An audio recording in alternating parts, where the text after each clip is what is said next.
Comment ils vont? Et si Alpine revenait enfin dans le match en 2026? Et si c'était eux au final la surprise de l'année prochaine? Je sais, dit comme ça paraît fou, mais pour la première fois depuis longtemps, il y a peut-être une raison d'y croire. Un an pour ça, et c'est Pierre Gasly qui l'a donné. Mercedes. Vous me suivez pas? Pas de problème. Alpine, aujourd'hui, c'est une équipe qui est au fond du trou. Sportivement, elle signe de loin son plus faible total de points de l'ère Alpine, seulement 22 points et dernière du championnat constructeur en 2025, et la vérité c'est que c'est pas tombé d'un coup. En 2022, Alpine est P4 avec 173 points, meilleur des autres, derrière Red Bull, Ferrari et Mercedes. En 2023, ça descend à 120 points, P6, mais déjà décroché du top 5. En 2024, nouvelle marche vers le bas, 65 points seulement, et en 2025, on touche le fond avec ses 22 petits points, loin derrière tout le monde. Pour une équipe qui s'était lancée dans un projet sans course pour revenir aux avant-postes, prolongé ensuite d'ailleurs à 120 Grands Prix par Laurent Rossi, c'est un énorme échec. Les gars, à cette époque, on a l'impression qu'elle date de fou, mais c'était il y a 3 ans. Entre-temps, il y a eu une valse de dirigeants, des réorganisations techniques à rallonge, des patrons qui se succèdent, des objectifs qui glissent, et un moteur Renault gelé qui traîne à plusieurs dizaines de chevaux de retard sur les blocs Ferrari, Mercedes, Honda, Red Bull, sans vraie possibilité de corriger le tir avant 2026. Résultat, sur la piste, Alpine recule, en interne, ça secoue, et côté image, c'est compliqué. Et pourtant, au milieu de ce chaos, contre toute attente, une décision peut tout changer.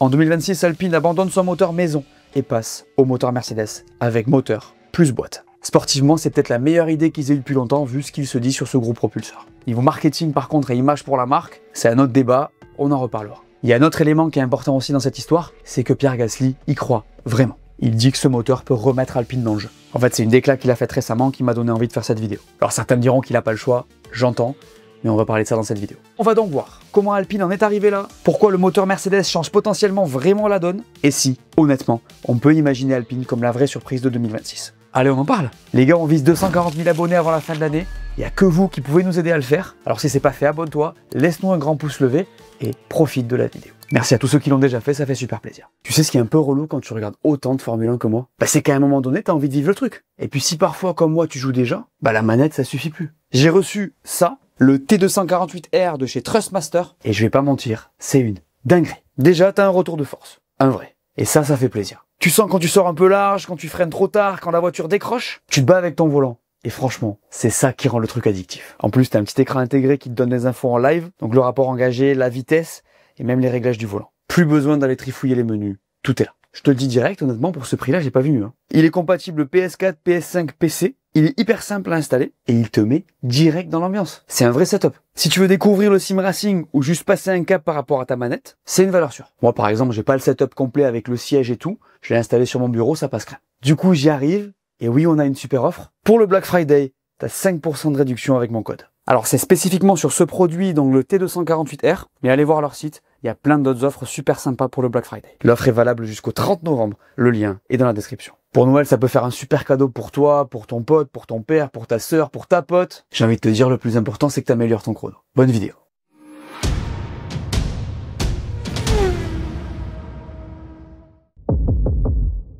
On va d'abord regarder la réalité en face, parce que pour comprendre pourquoi le moteur Mercedes fait autant parler, il faut voir d'où part Alpine. Et là vous m'excuserez, mais je vais repartir sur leurs résultats depuis quelques années. En 2022, Alpine est encore dans une dynamique plutôt bonne. 4e du championnat constructeur, 173 points, devant McLaren, avec l'étiquette de meilleur des autres. En 2023, ça commence à sentir le roussi. L'équipe termine 6e, 120 points, et l'écart avec le top 5 commence à faire très mal. 2024, c'est la vraie alerte. Toujours 6e, mais seulement 65 points, pendant que McLaren, Ferrari, Mercedes et même Aston Martin jouent dans une autre catégorie. En 2025, on ne parle même plus de milieu de grille. Alpine est 10e et dernière, avec 22 points, loin derrière AC Sauber. C'est ça, le point de départ de l'histoire. L'équipe française est passée en 3 ans de meilleur des autres à lanterne rouge du championnat.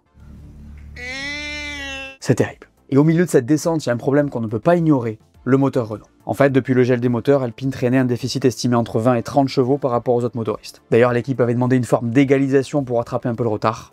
Refusé. Concrètement, ça veut dire quoi? Que sur les circuits de puissance, Alpine part avec un handicap, que sur un tour, c'est les dixièmes qui s'envolent, et que même avec un bon châssis, ça plafonne. Et comme le moteur était gelé jusqu'à la nouvelle réglementation, donc 2026, il ne pouvait pas le développer. Il pouvait essayer de demander des dérogations pour améliorer la sécurité à la FIA, mais ça reste marginal, tu peux pas vraiment faire grand chose. Du coup, tu subis, course après course, saison après saison. Et pendant que les performances baissent, en interne, ça explose. Le fameux plan sans course de Laurent Rossi, censé ramener Alpine au top 10 d'ici 2024, s'est transformé en 120 Grands Prix, puis en grand flou artistique. En vrai, c'était un énorme flop.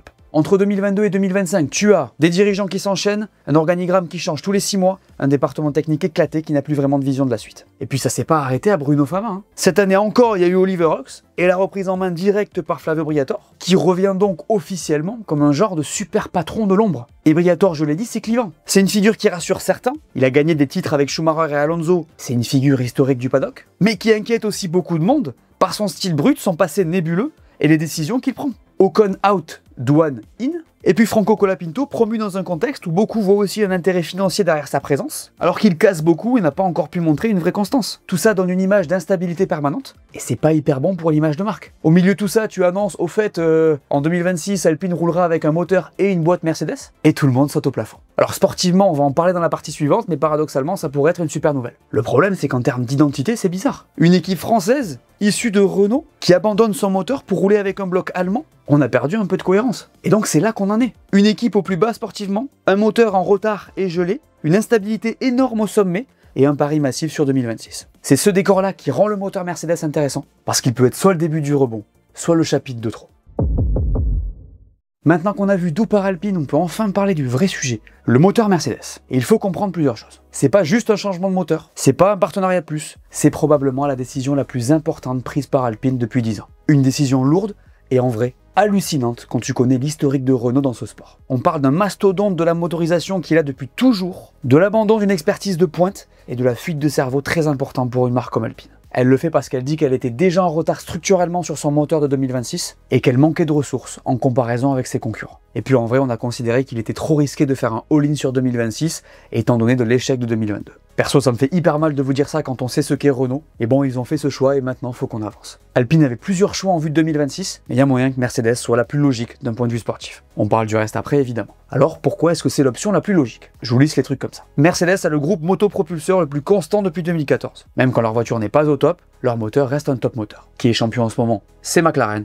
McLaren a un moteur Mercedes. Mercedes a une réputation de fiabilité exceptionnelle. Il y a eu quelques problèmes cette année, mais globalement c'est le cas. Mercedes a déjà commencé les essais 2026 avant tout le monde. Il se dit que le moteur 2026 tourne déjà sur banc et va entrer en développement final, donc il serait un petit peu en avance. Mercedes va fournir le moteur plus la boîte. En F1, le moteur et la boîte, ça change tout. Ça t'aide à construire ton châssis autour d'un package cohérent, et on va dire que ça enlève une difficulté. Packaging plus compact, refroidissement plus propre. On le sait, Mercedes est reconnu pour son travail sur les radiateurs, la disposition des compresseurs, l'architecture interne. Ce qui pourrait donner à Alpine des libertés aérodynamiques qu'ils n'ont jamais eues. Et le plus important dans tout ça, c'est le timing. 2026, c'est le plus gros reset technique de l'histoire récente de la F1. Nouvelle génération de moteurs, nouvelles règles aéro, nouvelle dimension de châssis, récupération d'énergie totalement revue, c'est littéralement un redémarrage. D'ailleurs, je vous prépare une vidéo à ce sujet où vous aurez absolument toutes les infos. Et quand tu pars de zéro avec une F1, le moteur, son poids, son volume, sa température, ça détermine quasiment toute la voiture. Alpine va donc pouvoir dessiner sa voiture 2026 autour d'un moteur fiable, performant et compact. Enfin, c'est l'objectif. Parce que tout est possible. Hein. Il est tout à fait possible que ça ne marche pas.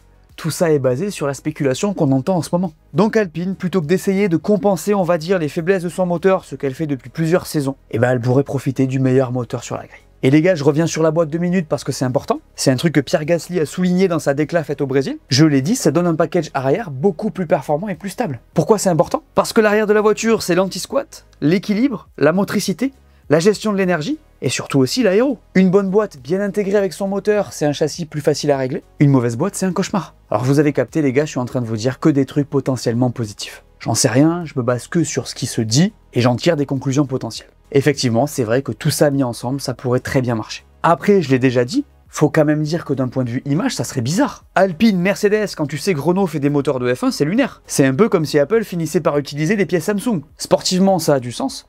Niveau marketing, ça fait débat. Moi, j'avoue, ça me semble chelou. Vous savez, je vois presque même pas comment c'est possible. Après, j'ai envie de vous dire, pourquoi pas voir ce que ça donne. Là, t'es dernier, apparemment, tu veux pas vendre. Ton image, elle est déjà pas ouf. En soi, le projet sportif, il faut le sauver. Pourquoi pas? C'est peut-être avec cet objectif-là que Mercedes est le meilleur choix. Au milieu de toutes les crises d'Alpine, il y a le pilier du projet, Pierre Gasly. Et franchement, respect à lui, les gars. Parce que si on regarde sa situation depuis 2023, le gars, il a toutes les raisons d'être blasé. L'équipe descend au classement, le moteur est gelé et en retard, la voiture n'avance pas, la direction change tous les ans, le projet se transforme en running gag, et malgré tout ça, Gasly reste motivé, il reste investi, et surtout, il reste lucide. Écoutez sa déclat du Brésil qui est intéressante. On a identifié ce qui nous limite aujourd'hui. Le moteur Mercedes peut vraiment débloquer cette situation en 2026. Débloquer cette situation. Il promet pas que ça va marcher, il vend pas du rêve, il dit juste on sait où sont nos faiblesses et on attaque le problème à la racine. Et ça change tout. D'ailleurs, on a un peu l'impression qu'il en savait plus et qu'il a pas tout dit dans cette interview. Mais concentrons-nous sur Pierre Gasly un petit peu, tiens. Parce que c'est quand même un profil sur lequel il faut s'arrêter. Il a une particularité, les gars, qu'on retrouve évidemment chez d'autres pilotes, c'est qu'avec une voiture moyenne, il arrive toujours à maximiser ce qu'il a. On l'a vu chez Alpine, on l'a vu chez AlphaTauri. Quand il a la bonne voiture, il maximise, parfois même jusqu'à monter sur un podium ou gagner. Quand elle est moyenne, il score, et quand elle est nulle, il survit. Chez Alpine, il est devenu le leader naturel de cette équipe. Il parle bien, il rassemble, il reste calme même quand tout brûle autour de lui, et le fait qu'il ait prolongé l'aventure alors que l'équipe est au plus bas, ça en dit quand même long. Alors certains diront qu'il n'aurait pu aller nulle part. Moi, je suis persuadé qu'une autre équipe aurait pu être intéressée. Un top team peut-être pas aujourd'hui, mais je pense que son profil est très intéressant. Et pour Pierre 2026, c'est peut-être l'occasion de sa vie. On le sait, il a le talent pour être un régulier du haut de la grille, et en vrai pour lui, ça s'est jamais forcément bien goupillé. Red Bull, ça a mal tourné, AlphaTauri, c'est le milieu de grille quoi qu'il arrive, et Alpine s'est effondré. On va se dire les choses, avec un moteur Mercedes et un reset complet de la Formule 1, il peut se retrouver dans une bonne voiture. Un châssis sain, on sait qu'Enstone sait faire. Un projet stable, ça c'est la grande question. J'ose espérer qu'à un moment donné ça va marcher, même si en vrai il n'y a rien qui le promet. Et si tout ça se met en place, il pourra enfin montrer ce qu'il vaut réellement. Pierre Gasly, il est pas naïf, hein. Il sait que la F1 est cyclique, il sait que 2026 peut tout changer, et il sait que son pic de performance, il est maintenant. Les gars, en interne, Pierre, c'est la force tranquille. Dans une équipe qui change de patron tous les ans, de directeur technique tous les 6 mois, de philosophie tous les 3 grands prix, Pierre, lui, il est stable. Il est constant, il porte le discours, il rassure. Il incarne Alpine mieux que n'importe qui aujourd'hui. Et ça, dans l'équipe, ça compte énormément. Même Briatore, qui est revenu pour remettre de l'ordre, a salué l'implication de Gasly. Avec lui, c'est jamais gagné, les gars. Ocon est parti, Colapinto apporte plus ses sponsors que ses résultats pour l'instant. Donc le vrai leader sportif d'Alpine aujourd'hui, c'est lui. Et ce qu'il dit en interview aujourd'hui, c'est très clair. Il sait que le projet actuel est périmé, il sait que la voiture de 2025 est un patch, et il sait que le seul vrai plan qui vaut la peine, c'est celui de 2026. Et en vrai, c'est logique. Je répète, 2026 pour Alpine, c'est nouveau moteur, nouveau châssis, nouvelle aéro, nouvelle batterie, nouvelle récupération d'énergie, Mercedes en partenaire, un effectif remanié, et Briatore qui met la pression. Dans sa tête à lui, aujourd'hui, il se dit qu'il ne vivra plus cette situation où il doit surpiloter pour ramener une P9. En fait, ce que je trouve intéressant, c'est qu'il ne dit pas que ça va marcher, il dit qu'il y a une vraie chance. Et c'est exactement ça. Parce qu'en F1, quand tu arrives à un reset réglementaire avec un moteur Mercedes, un pilote solide, une équipe qui n'a plus rien à perdre, et un chantier technique aussi énorme, en vrai ça peut marcher, ça peut aller vite. Regardez McLaren 2023-2024. Des bonnes décisions techniques, des bons pilotes, et tu passes de on joue le fond de grille à on gagne des courses et on est sacré 2 fois de suite. Alors je vous dis pas qu'Alpine va faire la même chose, mais on n'est peut-être pas à l'abri d'une surprise. Maintenant, soyons sérieux 2 minutes. Alpine peut-elle vraiment revenir dans le match en 2026? Est-ce qu'on peut s'attendre à une équipe qui joue la victoire, le podium, ou même juste le top 5? Eh ben la réponse, aussi folle soit-elle, c'est oui. Ça semble fou de dire ça comme ça, je sais, mais en soi c'est possible. Évidemment qu'il y a un immense point d'interrogation comme pour tout le monde, mais il y a moyen. D'abord parce que je l'ai dit 50 fois, 2026 c'est le plus gros reset réglementaire de l'histoire de la F1. Ce que ça veut dire, c'est que tu peux repartir de zéro, et donc que les cartes peuvent être rebattues à 100%, et l'histoire de la F1 le montre. À chaque reset, il y a une équipe qui surgit. 2009, Brown GP, 2014, Mercedes, 2022, Ferrari et Red Bull qui se détachent, 2023-2024, McLaren qui remonte de nulle part. Même si c'est pas une nouvelle réglementation, ça sort de terre. En 2026, ça peut être Alpine. Sur le papier, c'est possible. Pour des raisons simples. On l'a dit dans toute la vidéo, cette voiture a été plombée par un déficit moteur en partie. Et si le moteur Merco fonctionne, on pourrait l'avoir sérieusement gagné en performance. Alors je l'ai dit, encore faut-il que l'équipe soit saine structurellement, parce que c'est pas gagné les gars. Mais si on arrive à avoir une vision managériale enfin saine, Enstone qui fait un bon châssis, qui intègre bien un moteur Mercedes performant, eh ben on pourrait y avoir droit. Après les gars, même si tout s'aligne, il y a la concurrence. Et c'est là qu'il faut être lucide. En 2026, Alpine n'est pas seul. Les autres équipes aussi repartent de zéro, certaines avec des moyens largement supérieurs. Audi met des centaines de millions dans son projet et pour le coup a vraiment une structure intéressante. Ils ont d'ailleurs révélé leur livret pour l'an prochain, ça donne vraiment envie leur truc. Aston Martin aura une voiture développée par Adrian Newey dans les infrastructures les plus neuves en F1 avec un moteur Honda exclusif. McLaren est devenue une machine à développer et surfe sur une tendance aberrante. Ferrari on sait pas vraiment mais tout est possible même si c'est le bordel, j'en parle dans cette vidéo. Red Bull c'est compliqué de savoir mais c'est une équipe incroyable qui aligne le meilleur pilote de la grille. Et Mercedes veut absolument rebondir après des années compliquées, propulsé par ce qui se dit être le meilleur moteur de la grille. Donc oui, Alpine a une chance, mais il faudra composer avec la concurrence qui s'annonce plus féroce que jamais. D'ailleurs les gars, je parle du moteur Merco depuis tout à l'heure, mais qu'on se le dise bien, c'est pas que lui qui fera gagner des titres à l'équipe qui le motorisera. Il faut un bon châssis dès la première année du règlement. En vrai, sur la dernière génération de ces Formule 1, McLaren nous l'a montré. Je vous le rappelle encore une fois parce qu'on a tendance à l'oublier, mais McLaren est une équipe cliente de Mercedes. Bon, pour le coup, elle fait sa propre boîte, mais regardez ce qu'elle met à son motoriste, c'est une dinguerie. Donc Alpine pourrait faire ce bond,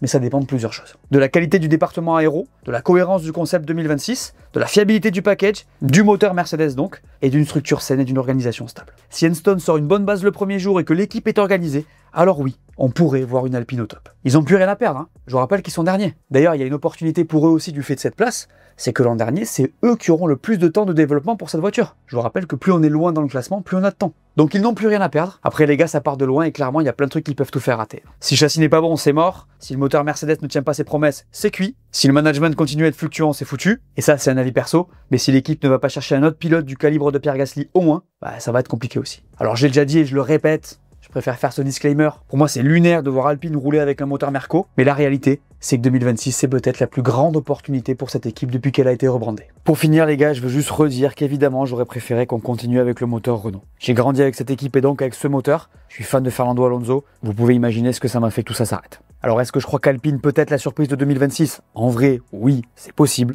Mais évidemment, si on me demande une réponse radicale, je vous dirais que ça n'arrivera pas pour des raisons structurelles. Pour moi, ils peuvent être mieux en perf du fait des cartes rebattues grâce au moteur, s'il est bon évidemment, mais j'ai quand même du mal à les voir jouer devant longtemps si c'est le cas, du fait de la fragilité du projet. Vous pensez qu'ils peuvent être la surprise de 2026, vous ? Voilà, merci à tous de m'avoir écouté, j'espère que cette vidéo vous a plu, laissez-moi un pouce bleu et dites-moi en commentaire ce que vous pensez de tout ça. N'oubliez pas d'aller voir mes dernières vidéos que vous n'auriez pas vues, dites-moi tout, on s'abonne, allez ciao!